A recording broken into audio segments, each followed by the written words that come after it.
Voilà, merci. On va parler un peu de l'EPST. On va aussi aborder un tout petit peu la pétition. Là, ce sera peut-être vers la fin, mais EPST à Bolobo, qu'est-ce qui se passe au niveau des enseignants, alors de ce secteur? Nous allons en parler avec Willy Boulio. Bienvenue, Monsieur Willy Boulio.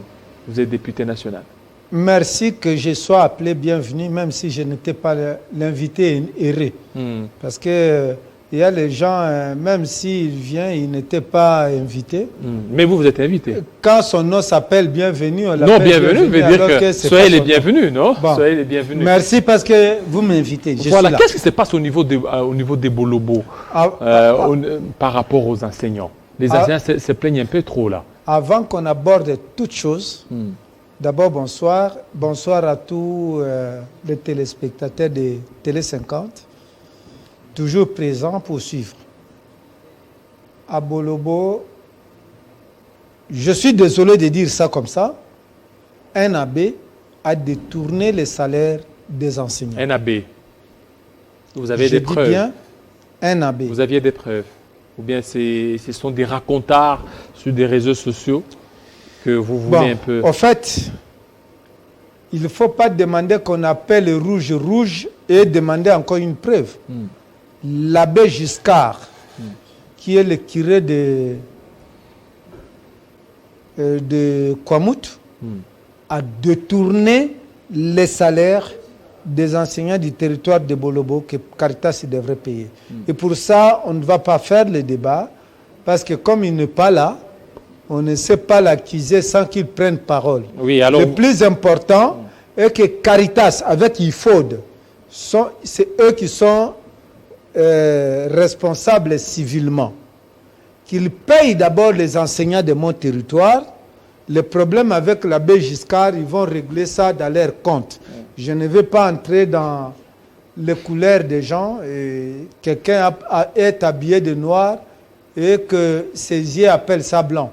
Donc, ce n'est pas parce qu'il est abbé qu'il peut manquer de péché. Voilà. Le plus important pour moi est que c'est un abbé catholique, je dis bien un abbé, curé de la paroisse de Kwamout, chargé par Caritas pour payer les salaires des enseignants de Bolobo. Il a détourné l'argent de plus de 18 écoles. Et ça, je crois que... Ça fait pratiquement combien? Combien d'argent? Ah ben, c'est plus de 20 millions de francs congolais. Alors là, il faut avoir toutes les preuves. Hein. Ça peut peut-être être ces détracteurs qui peuvent... Vous voulez encore des preuves? Quand on te dit que toi, tu es né homme, les parents avaient besoin encore de quoi pour prouver aux gens que toi, tu es homme? Quand tu circules avec ton pantalon et ta veste. La naissance et les preuves sont autre chose. Un instant. Alors, allons-y. Au niveau des Bolobos... Tu circules avec ton pantalon, avec ceci. Même le PD circule avec le pantalon comme mais toi. Là, ce sont des accusations que vous faites à un abbé, de surcroît un homme de Dieu. Bon, alors j'attends qu'il vienne. Voilà, il y a pas un homme de Dieu. Moi, je suis l'homme de diable. Dieu n'a pas créé d'autres hommes qui soient de Satan. Tout le monde est homme de Dieu. Même Satan a été créé par lui. À moins que vous me disiez le contraire. Vous dites au niveau des Bolobos, il y a un problème au niveau des suppressions des adjoints. Qu'est-ce qui se passe là? Pas au niveau de Bolobo, au niveau national. Oui, parce que souvent quand vous venez ici, non. Écoute, vous mettez un accent beaucoup plus sur Bolobo. Je suis député de Bolobo, mais quand il y a un problème qui touche le pays, nous parlons. Je suis député national. Et vous vous intéressez trop au niveau de l'EPST. Vous voulez avoir ce ministère? Non, écoute, il ne faut pas que vous m'opposiez à mon frère Tony Mwaba. Je n'avis pas sa place parce que je ne suis pas de l'Union sacrée. Mais au moins, il doit savoir qu'on est en train de l'induire en erreur. Comment l'induire en erreur? On a supprimé des écoles sur la liste des payes. Des écoles fictives? Il était à la recherche des écoles fictives. Mais voilà ce que je vais dire à Tony Mwaba. La viande pourrie, on la mange avec le chef.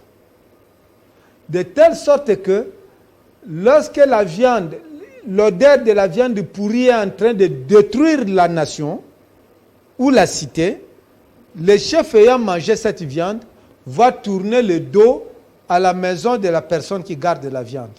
Il va orienter l'enquête vers là où il n'y a pas de viande pourrie. Quand vous irez là-bas, de l'autre côté, il va dire à ces gens-là, mais vous ne pouvez pas jeter de l'essence dans votre maison parce que ça pue. Alors, quand on va terminer là-bas, et qu'en revenant, il n'y a plus d'odeur, le chef va dire, bon, je n'ai pas trouvé d'odeur, c'est qu'il n'y a plus rien. Qu'est-ce que je veux dire par là? Les écoles fictives ne résident pas dans ce qu'il vient de faire. Mon frère, je le plains parce que il avait la vision à l'Assemblée. Il a combattu Bakonga pour ça, pour parler des écoles fictives. Mais qu'est-ce qui se passe en réalité? Qu'est-ce qu'on appelle l'école? Excusez-moi d'être pédagogue. Parce que mon frère Tony a fait les écoles au secondaire, il a fait le commercial. À l'université, il a fait le droit comme moi. Nous sommes tous deux avocats. L'école, c'est ensemble de 3 éléments. Il y a la population scolaire, il y a le bâtiment scolaire, et puis il y a le personnel enseignant. C'est l'ensemble de ces 3 qui forment l'école. L'école, ce n'est pas un nom que le ministre prend un arrêté dans son bureau. On peut donner à l'école le nom de Bolio, non? Nous avons ici les écoles qui s'appellent Bokele. Ah, vous qu'est-ce que vous défendez? Non, monsieur attendez. Bolio, hein? On a supprimé les écoles, c'est pour rentabiliser, c'est pour canaliser tous ces fonds qui allaient dans ces écoles fictives. Il faut bien contrôler ces fonds. David, je vous explique. Permettez que même le ministre apprenne chez moi. Il est professeur d'université, mais il est professeur d'université de droit. Il n'a pas l'agrégation de l'enseignement primaire et secondaire. Donc, à l'université où il enseigne, vous arrivez en premier graduat, il y a plus de 2000 étudiants. Il y en a qui étudient, ils sont debout, ils n'ont pas de place. Il n'a pas demandé à l'université de fermer, lui-même n'a pas démissionné. Mais ce que je vais vous dire, c'est quoi? L'université, parce qu'elle est agréée. Attendez. Ces écoles fictives ne sont pas... Ce que lui appelle écoles fictives ne le sont pas. C'est quoi? On l'a induit en erreur. Qu'est-ce qu'on appelle école fictive? Dans son bureau, avec les gens qui sont avec lui au bureau, les gens qui sont au secrétariat général, les gens qui sont au SECOP, il y a un problème.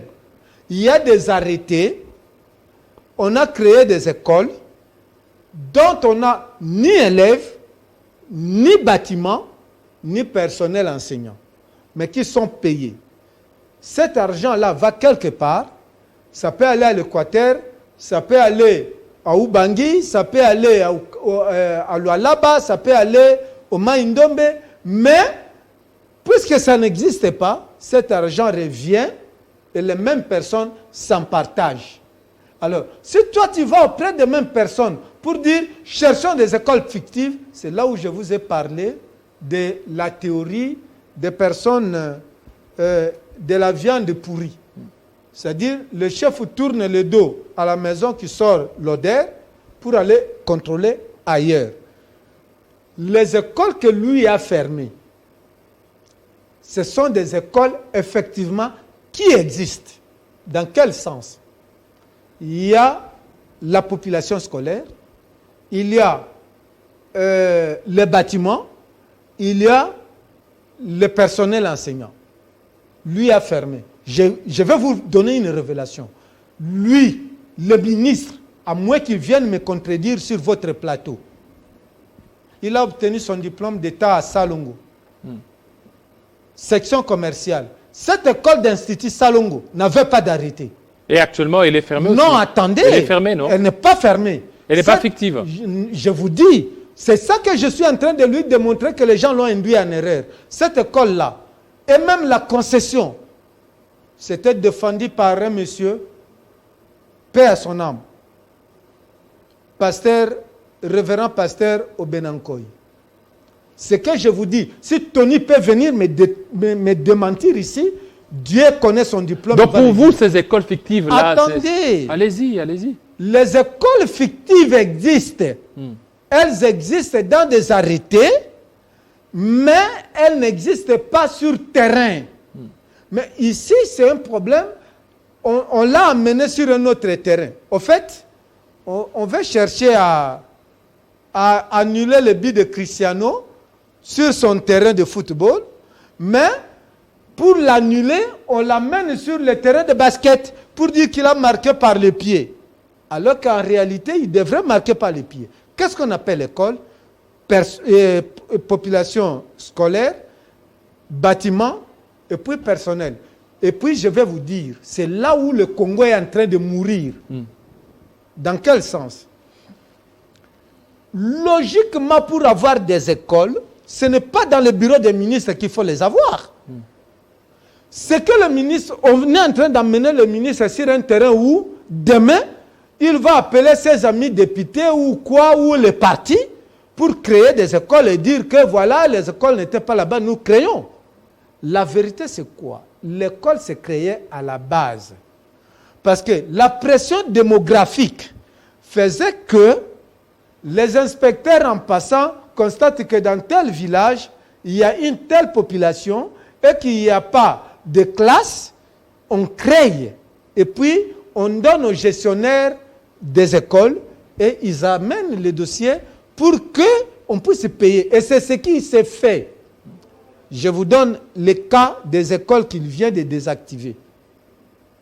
Vous arrivez sur terrain, il y a une école, donc il y a les élèves, il y a des enseignants, il y a des bâtiments. Mais vous dites qu'il n'y a pas l'arrêté du ministre, je supprime. Que faites-vous de ces élèves, de ces enfants de cette contrée? Que faites-vous de ces citoyens congolais qui n'auront plus de salaire? Que faites-vous de ces bâtiments qui sont restés? Donc, logiquement, il dit publiquement accompagner le président Tshisekedi pour la gratuité, mais pratiquement, on est en train de le tuer parce que ces enfants-là ne vont pas aller à l'école. Donc, moi, je crois, ce que le ministre aurait fait, là où on a constaté qu'il y a les élèves, il y a les bâtiments, il y a des enseignants qui sont payés par l'État congolais. Mais malheureusement, il trouve qu'il n'y a pas d'arrêté, il va dire non. Le circuit ordinaire a été suivi, mais ces gens-là n'avaient pas un ami ministre. C'est comme ça qu'ils n'ont pas eu cet arrêté. Et ils régularisent. Voilà, vous en tant que député, qu'est-ce que vous comptez faire? Il n'y a pas à compter faire. Oui, allez-y. Parce que je sais que... Parce que vous êtes député. Moi, ce que je vais vous dire, je ne vais pas combattre Tony parce que ce n'est pas moi qui vais les remplacer. OK? Soyons conséquents. Je ne suis pas de l'Union sacrée. Est-ce que quand même vous l'avez écrit? Ce que je dis, c'est ce que je vous dis maintenant. Il vous suit, si vous ne le savez pas. Le ministre Tony doit cesser de dire professeur. Il n'est pas professeur de la pédagogie, de l'enseignement primaire et secondaire. Mais il est professeur d'université. Encore que je dois vérifier s'il a l'agrégation. Il est professeur d'université. Je dis encore que Bolio doit vérifier s'il a l'agrégation. Oui. Moi, ce qui m'intéresse maintenant, c'est les enfants congolais à travers la République. Vous savez, le SECOPE ici a détruit l'enseignement. Comment le SECOPE a détruit l'enseignement? Le ministre Tony veut résoudre le problème de l'enseignement. Il pense qu'il doit aider les enseignants pour que l'enseignement soit redressé, pour lever le niveau de l'enseignement. Mais ce SECOPE a détruit. Je vous démontre. Vous savez que dans l'enseignement, au moment où je vous parle, à moins que Tony vienne vous dire le contraire, il n'y a pas de différence entre un ancien et un nouveau. Entre un chef et son même, comment on peut appeler, le plus bas des subalternes. Je ne sais pas. Tony ne pourra pas venir vous dire ça ici. Le directeur et tous les enseignants sont au même niveau. Et je vous dis, à son temps, l'enseignement avait le respect dans son fonctionnement. Il y avait ce qu'on appelait échelon. C'est-à-dire, on donne l'échelon, soit 3 ans après, tu as un échelon. 6 ans après, tu en as 2. Ainsi de suite. Pourquoi? Votre ancienneté devait payer. Si le standard de votre salaire, c'est 100 000 francs, pour avoir travaillé après 3 ans, ton échelon te donne 20 000. C'est-à-dire que tu vas avoir 120 000. Celui qui vient d'être recruté à 100 000. Mais aujourd'hui, même les enseignants qui ont fait 30 ans ont le même salaire que les enseignants qui viennent d'être recrutés aujourd'hui. Et ce que moi je ne veux pas, c'est de dire au ministre Tony qu'il ne faut pas qu'il fasse la politique de la rue, des combattants. Il est maintenant homme d'État, il n'appartient plus à un parti politique. Dans quel sens? Aujourd'hui, là... Mais c'est ce qu'il est en train de faire, vous voyez que... Qui vous dit qu'il est en train de faire ça? Il y a des réformes qui sont envisagées au niveau de ces secteurs. Vous voulez que je vous dise? Non, il y a même l'organisation des examens d'État. Donc, vous sentez qu'il a la volonté de pouvoir améliorer ces secteurs. N'abordez pas surtout le problème d'examen d'État parce que ça risque de frustrer... Frustrer qui? Tout le monde au Congo. Comment tout le monde au Congo? Vous savez, l'examen d'État est organisé par rapport au programme scolaire. OK? J'étais très frustré de suivre le ministre Tony, professeur d'université, dire et brandir ça. Je suis professeur, je parle. Non, attendez. Vous savez, quand vous voyez un vieux avec une longue barbe, il faut lui donner conseil. La sagesse ne dépend pas de sa barbe. Mais vous êtes trop à d'âge. Ce professeur-là d'université, il n'est pas professeur de primaire et de secondaire. L'enseignement primaire et secondaire est formel au Congo, qui commence par changer. C'est-à-dire quoi? Au niveau des examens, attendez, qu'est-ce qu'il faut qu'il change? C'est ça que je viens. Vous voulez qu'il change quoi? L'enseignement primaire et secondaire est formel. C'est-à-dire quoi? Tout ce qu'on enseigne aux enfants est prévu dans le programme, dans la prévision de matière. Je vais vous dire. Et c'est là où j'attends qu'ils viennent me contredire. Je fais la section pédagogique au secondaire. La culture générale à l'examen d'État, à l'époque, il y avait 4 branches. Il y avait l'histoire, il y avait la géographie, il y avait la philosophie, il y avait le civisme. Civisme, c'était les organes d'un père, de l'État et tout. Géographie, il y avait la géographie du Congo, il y avait la géographie sur le plan général. Histoire, il y avait l'histoire du Congo et l'histoire contemporaine. Allez-y, maintenant au niveau des examens d'État. C'est là où je suis en train... Donnez-moi le temps de vous expliquer ça. Allez tout droit au but, oui. Logiquement, quand je l'ai suivi à la télé, on parle de Diego Cao, on parle de Stanley, on parle de ceci. Ce sont des noms qui sont dans les ouvrages scolaires, dans les manuels scolaires. C'est-à-dire quoi? On a enseigné ça à tous les élèves du Congo partout. Alors maintenant, par rapport à l'examen d'État, vous voulez qu'ils changent quoi? Ce qu'eux, ils viennent de faire, logiquement, ils ont fait quoi? On doit annuler cet examen d'État. Qu'est-ce qu'ils ont fait? Pourquoi? Ils ont mis les noms des gens qui ne sont pas dans les manuels scolaires. Ça, c'est la culture générale, non? La culture générale, les noms des gens. S'il vous plaît, je vais vous dire. On a parlé des acteurs. Ce sont des acteurs politiques comme Kabound, Kabouya. Ce sont des politiciens. Mon frère Kilolo, vous savez, une meilleure façon de tromper un aveugle, c'est laisser un verre à moitié plein. Parce que quand l'aveugle met la main, il dit... il n'y a rien dedans. Vous lui dites, oui, il y a un peu d'eau. S'il met la main jusqu'au profond, il dit, c'est plein. Là, vous dites à l'aveugle, non, ce n'est pas plein, mais ta main est allée très bas. Voilà ce que je vais vous dire. Moi, je n'ai rien contre Kabound. Je n'ai rien contre Kabouya. C'est leur temps. Ils ont des noms qui circulent dans les réseaux sociaux.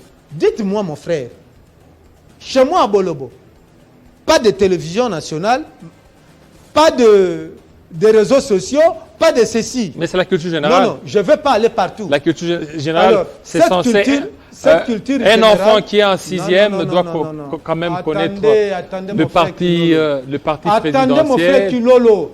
Il ne faut pas aider le ministre qui ne comprend pas ce qu'il fait à imposer ça à tout le monde. J'aurais aimé que ce soit les inspecteurs qui composaient l'examen d'État donnent des explications. Mais c'est le ministre IDPS qui donne des explications à la place des inspecteurs. C'est-à-dire, mon frère, vous vous battez contre le cochon, le juge c'est les sangliers. Donc, il y a un arrangement. C'est que moi je ne suis pas contre eux, c'est leur moment. Ils sont là-bas, ils peuvent mettre leur nom dans le manuel scolaire. Je vais vous dire, mon frère, chez moi à Bolobo, les gens n'ont pas votre télévision, ils n'ont pas d'autres télévisions, ils n'ont pas d'électricité.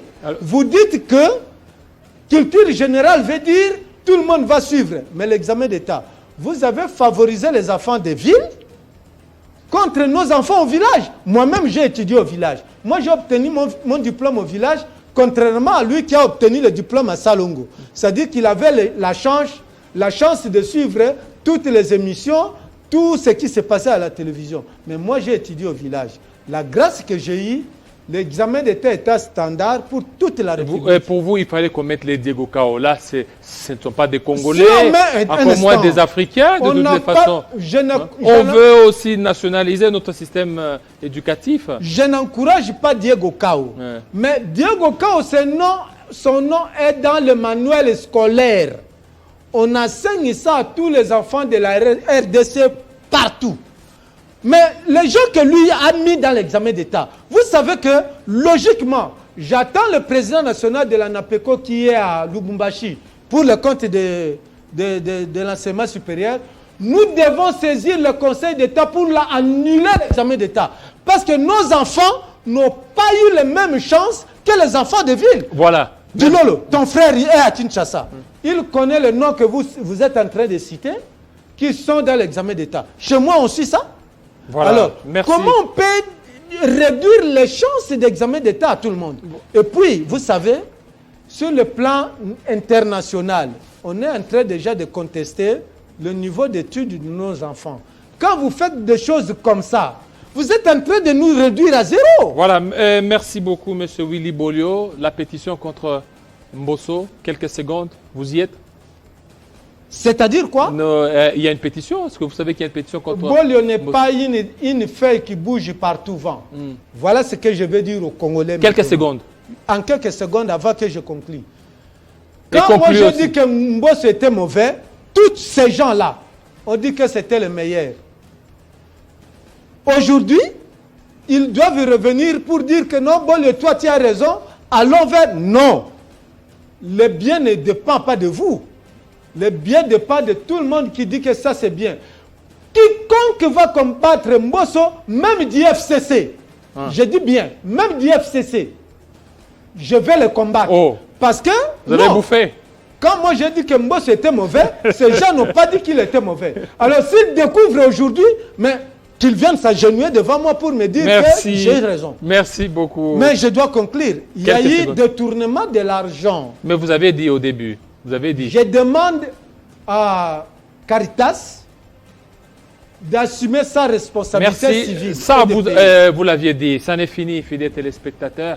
Ah non, donne-moi un mot de la fin, sinon je pars mécontent. Restez branchés sur Télé 50 tout à l'heure. Je risque de partir mécontent. Tout à l'heure, la grande édition. Ça va commencer, non, ça reste 3 minutes. C'est déjà fini. C'est fini. Ça reste 3 minutes. Ça n'est fini, restez branchés sur Télé 50. Kilolo, donne-moi 3 minutes. Tout à l'heure, la grande édition. Voilà la conclusion. Ciao, restez branchés sur Télé 50. Voici la conclusion. Non, ne coupez pas.